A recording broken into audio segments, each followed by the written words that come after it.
Bab 232. Mengambil tindakan. Melihat Lin Hai datang, Xiao Yao segera berdiri untuk menyambutnya. Tuan Lin benar-benar sangat sibuk dengan pekerjaannya.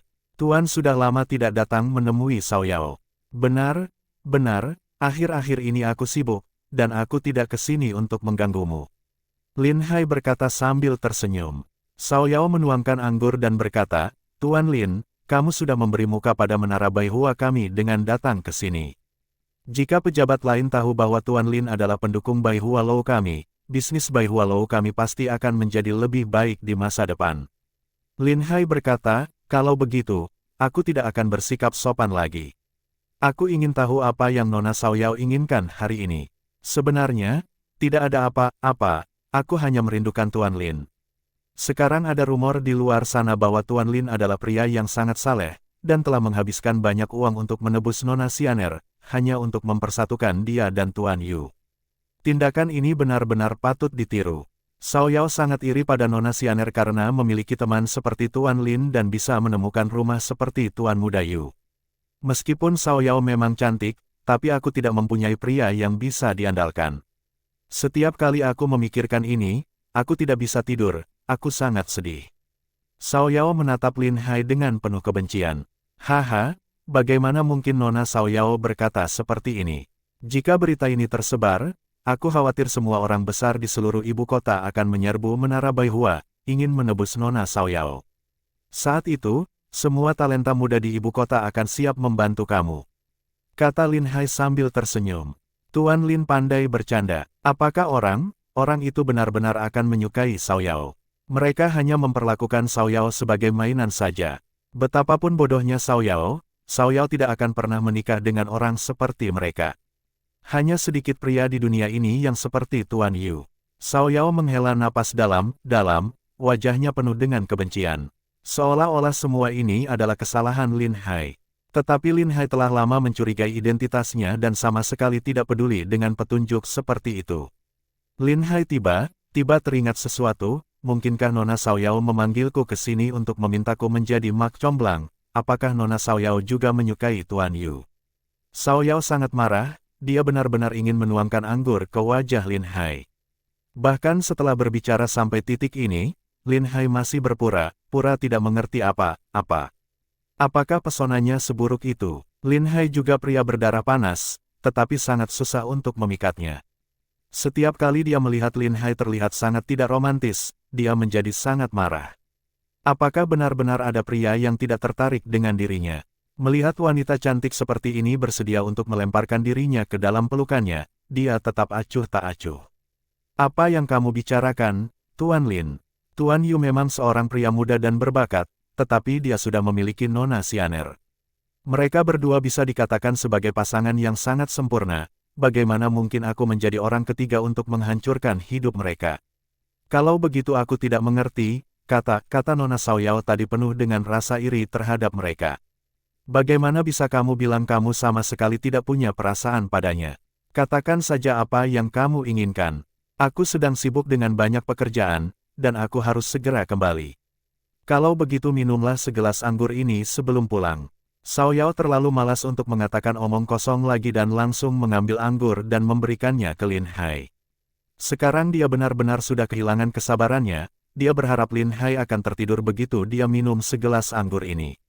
Tunggu sampai Yu Huaxi datang, dan setelah membereskan mereka berdua, dia akan meninggalkan ibu kota secepatnya. Tidak, aku ada urusan resmi hari ini dan tidak boleh minum.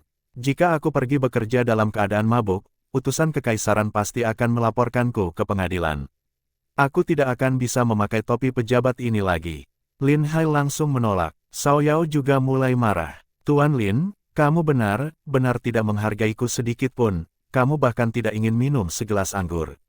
Lin Hai merasa ada yang salah dengan Xiao Yao hari ini. Tidak ada alasan yang jelas mengundangnya datang ke sini. Dan dia terus berusaha membujuk dirinya untuk minum. Pasti ada masalah. Baiklah. Aku akan minum segelas anggur ini, tetapi kamu harus membiarkanku pulang. Aku tetap mengatakan hal yang sama, Nona Xiao Yao, jika kamu butuh bantuan, tolong beritahu aku, karena tidak ada yang penting. Aku harus kembali ke kantor untuk menyelesaikan pekerjaanku. Mari kita duduk dan minum lagi saat kita senggang. Cao Yao tidak menghentikannya. Baiklah, karena kamu benar-benar sedang sibuk, maka Cao Yao tidak akan menahanmu. Minumlah segelas anggur ini dan Cao Yao akan mengantarmu pulang secara pribadi. Lin Hai mengambil gelas anggur itu dan meminumnya semua. Dia memberikan gelas anggur itu kepada Cao Yao. Lin Hai baru saja melangkah beberapa langkah dan sudah merasa pusing. Dia terjatuh ke lantai dengan suara yang keras. Seorang pelayan keluar dari samping dan berkata dengan dingin, setelah minum bubuk 7 langkah kami, kau akan pingsan setidaknya selama 3 hari. Baiklah, jangan banyak omong kosong dan bawa dia ke kamar, pergi dan undang Yu Huasi untuk segera datang. Begitu Yu Huasi jatuh pingsan, kita bisa membunuh mereka berdua. Peony berkata dengan dingin. Pelayan itu bertepuk tangan, dan 2 wanita dari kamar samping datang, menggendong Lin Hai dan membawanya keluar. Orang lain mengira Lin Hai mabuk. Kejadian seperti ini sering terjadi di rumah bordil, dan mereka sama sekali tidak peduli. Yu Huasi sedang bermesraan dengan Xianer di rumah ketika seseorang mengiriminya sebuah undangan. Setelah membaca undangan itu, Yu Huasi tidak memberikan muka apapun kepada tamu itu. Kalian pulang saja. Aku tidak punya waktu untuk menemui Nona Cao Yao. Lagi pula, aku tidak punya hubungan dengan Nona Cao Yao, dan aku tidak akan pergi ke tempat seperti itu. Ini bukan ide yang bagus. Dia adalah gadis penghibur terkenal di ibu kota. Mungkin ada sesuatu yang penting yang secara pribadi ingin dia sampaikan kepadamu. Xianer tidak cemburu, dan membujuk dengan lembut. Apa yang ingin dia bicarakan denganku? Aku tidak akan pergi. Yu Huasi menggelengkan kepalanya. Tuan Yu, Nona Cao Yao secara khusus memerintahkanku untuk datang ke sini, dan Tuan Lin juga diundang ke sana. Tujuan utamanya adalah untuk menghibur kalian berdua. Tuan Lin sudah pergi ke sana. Mungkinkah Tuan Yu bahkan tidak akan memberinya kehormatan ini? Utusan itu membujuk dengan senyuman di wajahnya. Yu Huasi tercengang ketika mendengar ini. Kakak Lin juga diundang. Benar sekali. Sekarang Tuan Lin sedang minum dengan Nona Cao Yao, itu sebabnya dia memintaku untuk datang dan mengundang Tuan Yu untuk ikut denganku. Karena Tuan Lin sudah pergi, maka kamu juga harus pergi. Mungkin ada sesuatu yang penting terjadi. Xianer membujuk Yu Huasi. Baiklah, tunggu aku. Aku akan segera ke sana. Aku tidak akan tinggal di tempat itu terlalu lama. Yu Huasi akhirnya sudah bisa hidup bersama Xianer, dan mereka tak terpisahkan setiap saat. Dia merasa enggan untuk berpisah bahkan untuk sesaat. Karena Tuan Lin ada di sana, pasti ada sesuatu yang penting. Mari kita fokus pada bisnis, kata Xianer. Bab 233. Pertarungan sengit. Yu Huasi mengikuti pelayan itu ke Menara Baihua, namun, yang dia lihat hanya Cao Yao, bukan Lin Hai. Yu Huasi bertanya dengan curiga, di mana kakak Lin? Bukankah kamu bilang dia juga ada di sana? Bukankah sudah cukup hanya aku di sini bersama Tuan Yu? Cao Yao tampak kesal. Dia merasa Yu Huasi tidak tahu bagaimana menghargai wanita cantik. Yu Huasi benar-benar tidak menganggapnya. Tidak peduli seberapa cantik Cao Yao, dia tidak pernah mau menatapnya, karena hanya ada Xianer di hatinya. Yu Huasi mengerutkan keningnya dan berkata, Nona Cao Yao, tolong beritahu aku apa yang kamu inginkan. Jika tidak ada hal lain, aku akan pulang sekarang. Tuan Yu, tolong tunggu sebentar. Tuan Lin minum terlalu banyak, dia sedang beristirahat di kamar samping. Hanya ada beberapa patah kata yang ingin Cao Yao sampaikan kepada Tuan Yu. Mari kita duduk dan bicara dulu. Cao Yao berkata. Yu Huasi setengah percaya dan setengah ragu. Itu tidak mungkin. Sudah berapa lama? Bagaimana mungkin kakak Lin bisa mabuk? Melihat Yu Huasi sama sekali tidak percaya, Cao Yao berkata, jika kamu tidak percaya, mengapa kamu tidak ikut aku ke ruang samping dan melihatnya? Tuan Lin sedang tidur nyenyak, dan gelas anggur ini adalah gelas yang baru saja digunakan oleh Tuan Lin. Setelah mendengar perkataannya, Yu Huasi tidak lagi ragu. Dia duduk dan bertanya, ada keperluan apa Nona Cao Yao memanggilku ke sini? Tolong beritahu aku secepatnya. Sebenarnya, ini bukan hal yang penting. Kudengar Tuan Yu sudah menghasilkan banyak uang dalam bisnis. Hal ini benar-benar membuat Cao Yao iri. Mulai sekarang, kami di Menara Baihua harus bergantung kepada Tuan Yu. Cao Yao menuangkan segelas anggur untuknya sambil berbicara. Aku memberikan segelas anggur. Yu Huasi tidak mengambil gelas anggur itu, dan berkata dengan tenang, aku rasa ini adalah hal yang sulit, jadi aku tidak akan meminum anggurnya, karena aku sudah di sini, maka aku akan membawa Lin Hai pulang. Bagaimanapun, dia semua sudah menikah, dan tidak pantas untuk menginap di rumah bordil semalaman. Yu Huasi juga telah mendengar tentang kejadian seseorang menjebak Lin Hai. jadi dia tentu saja tidak bisa membiarkan Lin Hai tinggal sendirian di Menara Baihua. Mengapa Tuan Yu begitu dingin dan acuh tak acuh? Tuan bahkan memandang rendah kami, orang-orang rendahan, tidak akan ada masalah untuk minum dan makan dulu sebelum pulang. Cao Yao membujuk dengan sabar, tidak disangka, Yu Huaxi memiliki kepribadian yang sama persis dengan Lin Hai, dan bahkan bersikap dingin ketika dia melihatnya. Pelacur itu, apakah semua pria baik di dunia telah direnggut oleh wanita lain? Sangat jarang di dunia ini untuk menemukan seseorang yang bisa tetap tenang di rumah bordil, tetapi dia harus berurusan dengan mereka berdua, dia harus bisa bersabar. Lin Hai sedang berbaring di kamar samping. Pelayan yang melayaninya mengeluarkan sebuah pisau belati dan berjalan perlahan ke arahnya. Melihat Lin Hai tidur sangat lelap, dia sama sekali tidak waspada. Kamu adalah musuh kami, jangan salahkan aku karena bersikap kejam. Setelah mengatakan itu, dia langsung menusuk ke arah dada Lin Hai. Lin Hai tiba-tiba membuka matanya dan menyemprotkan anggur ke muka orang itu. Karena terkejut, pelayan itu dengan panik mengangkat tangannya untuk melindungi wajahnya. Lin Hai langsung berdiri dan meninju perut pelayan itu dengan keras. Meskipun pelayan itu telah berlatih ilmu bela diri, kekuatannya masih jauh lebih lemah dari seorang pria. Selain itu, Lin Hai telah berlatih secara teratur selama masa ini dan bukan lagi seorang pelajar yang lemah seperti dulu. Dia memukul dengan sekuat tenaga dan membuat pembantu itu terlempar sejauh 4 atau 5 meter, dan dia terjatuh dengan keras ke lantai. Lin Hai sudah merasa ada yang tidak beres dengan Cao Yao. Selain itu, sebelumnya dia telah mempelajari ilmu psikologi, dan dia bisa mengetahui dari sikap dan perilakunya bahwa dia sangat berbeda dari biasanya. Jadi Lin Hai berhati-hati dan menahan minuman di mulutnya dan tidak menelannya. Dia berpura-pura pingsan, jika Cao Yao tidak meracuninya. Hal terburuk yang mungkin terjadi adalah dia akan menganggap itu sebagai lelucon dan menertawakannya.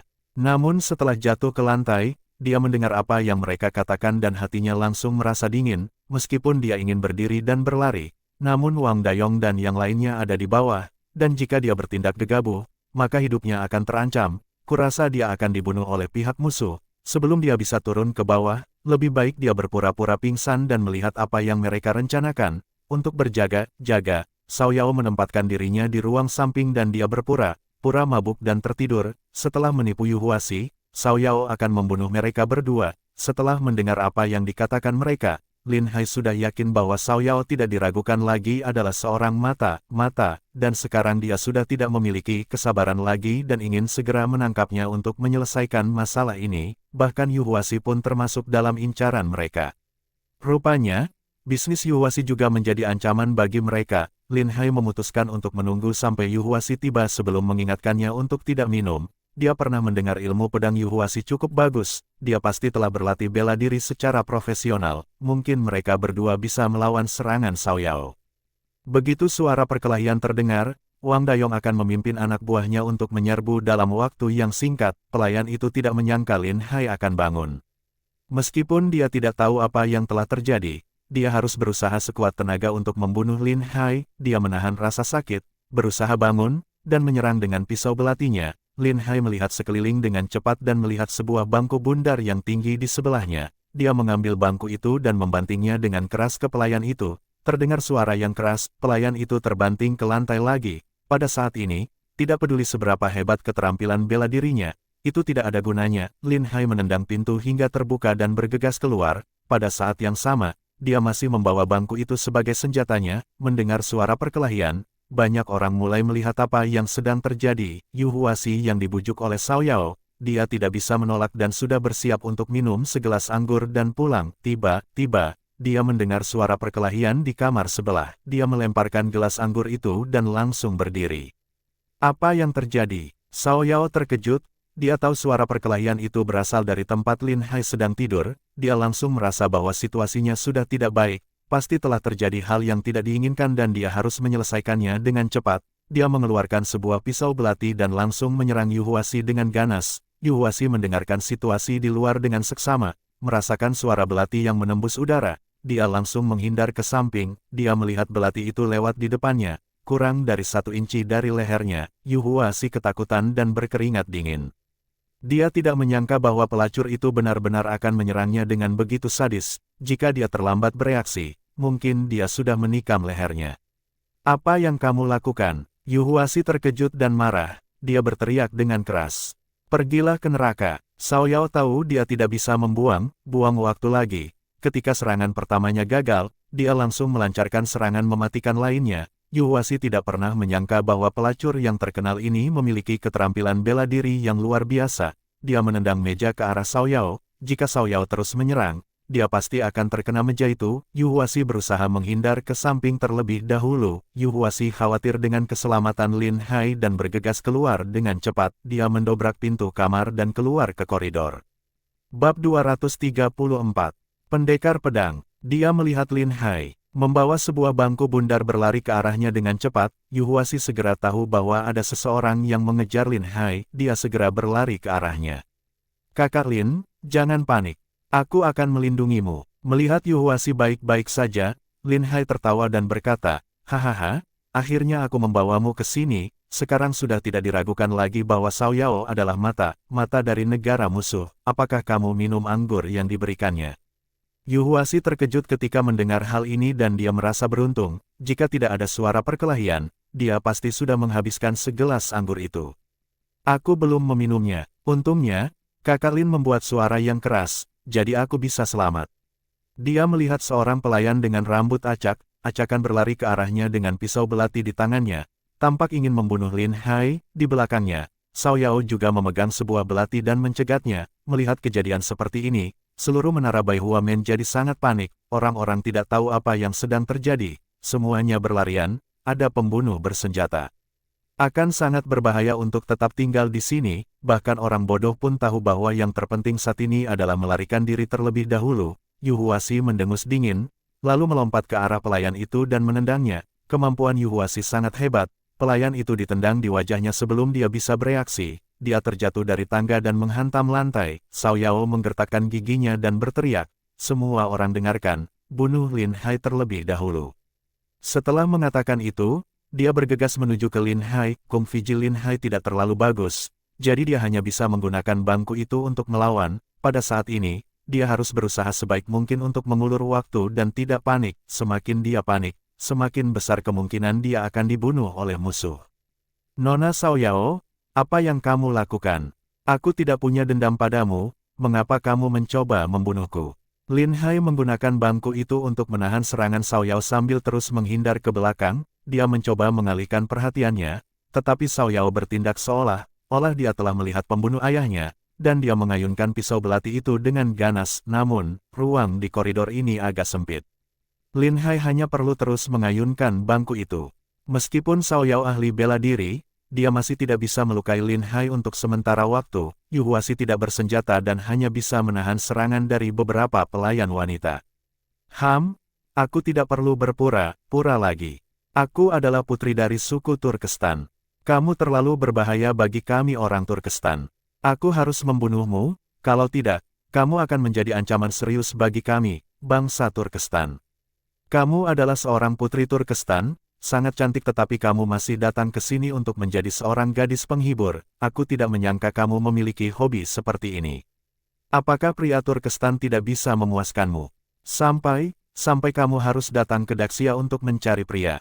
Lin Hai sengaja mengatakan hal ini untuk membuatnya kesal. Hanya dengan membuatnya marah dan kehilangan akal sehatnya, maka dia bisa mengulur waktu untuk Wang Dayong. Xiao Yao sangat marah. Dia mengamuk, aku tidak hanya akan membunuhmu, aku juga akan memotong lidahmu terlebih dahulu. Mari kita lihat apakah kamu berani bicara omong kosong seperti ini lagi di masa depan. Tidak ada wanita yang bisa mentolerir jika disebut sebagai orang yang tidak bermoral di hadapannya. Dia langsung menebas dengan sekuat tenaga dan mematahkan bangku di tangan Lin Hai. Lin Hai terkejut. Dia tidak menyangka belati itu begitu tajam, dia khawatir tidak akan mampu menahannya tanpa bangku. Dia melemparkan bangku di tangannya langsung ke arahnya. Tepat saat Xiao Yao hendak menyerang Lin Hai, Yu Huaxi mencabut sebuah pedang dari pelayan wanita itu. Pada saat ini, aura Yu Huaxi berubah total, seperti pedang yang terhunus dari sarungnya. Pedang itu bersinar dengan cahaya dingin dan sangat kuat. Dia membunuh pelayan wanita di depannya dengan satu serangan. Dia bergegas menuju ke arah Xiao Yao dengan cepat dan menyerangnya. Setelah beberapa serangan, Xiao Yao benar-benar dikalahkan. Xiao Yao tahu bahwa dia telah bertemu dengan seorang pendekar. Jika dia tetap mengejar untuk membunuh Lin Hai, dia mungkin akan terbunuh oleh Yu Huaxi. Dia menggertakkan giginya. menatap Yu Huasi dan berkata dengan penuh kebencian, aku pernah mendengar bahwa Tuan Yu adalah ahli puisi dan anggur, tetapi aku tidak menyangka bahwa ilmu pedangnya begitu hebat. Haha, 6 seni seorang pria sejati. Kebetulan aku juga cukup tertarik dengan ilmu pedang, Nona Xiaoyao, sebaiknya kamu menyerah saja, atau jangan salahkan aku jika membunuhmu. Yu Huasi berkata dengan dingin, di matanya, tidak peduli seberapa cantik orang itu, dia tidak akan menunjukkan belas kasihan, Xianer adalah satu-satunya wanita di hatinya, karena dia adalah mata dari negara musuh, tentu saja dia tidak akan memberikan keringanan sedikitpun. Pada saat ini, Wang Dayong mendengar suara pertempuran dan bergegas masuk bersama anak buahnya, seluruh gedung Baihua menjadi sangat panik, mereka semua berlarian dengan panik, Xiao Yao tahu bahwa dia sudah tidak bisa memburu Lin Hai lagi, dan akan terlambat jika dia tidak pergi sekarang. Mundur, ayo cepat mundur. Dia berbalik dan berlari ke belakang, menendang pintu hingga terbuka, melompat turun dari lantai 2. Ada kuda yang sudah disiapkan di sini. Dia naik kuda itu dan bergegas pergi. Setelah Lin Hai memastikan bahwa keadaan aman, dia keluar sambil memegang baut pintu, menggunakannya sebagai senjata. Kakak Yu, apakah kamu terluka? Tanya Lin Hai. Aku baik-baik saja. Apakah kakak Lin baik-baik saja? Aku baik-baik saja. Orang-orang yang dipimpin oleh Wang Dayong bergegas maju dan melindungi Lin Hai di tengah. Apakah Anda baik-baik saja, tuanku?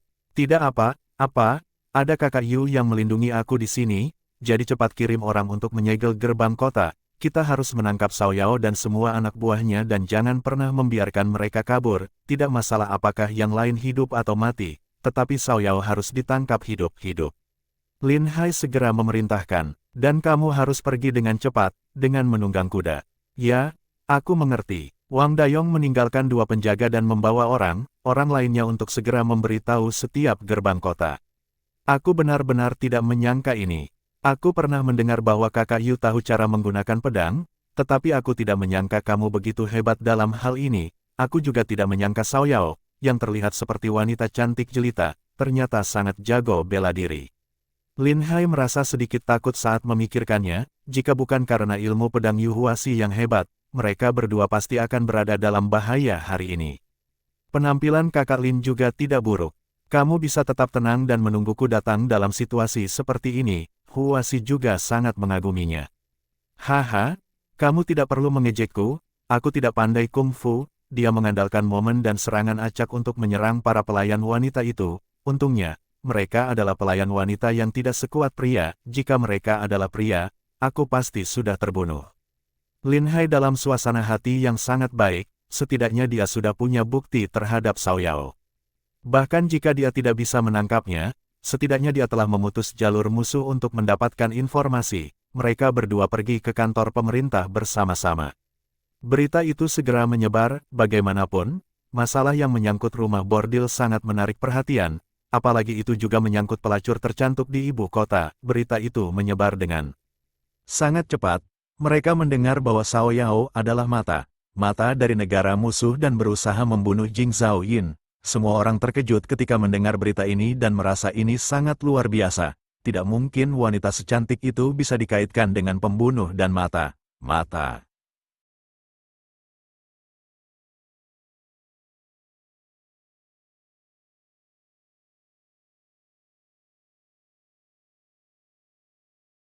Bersambung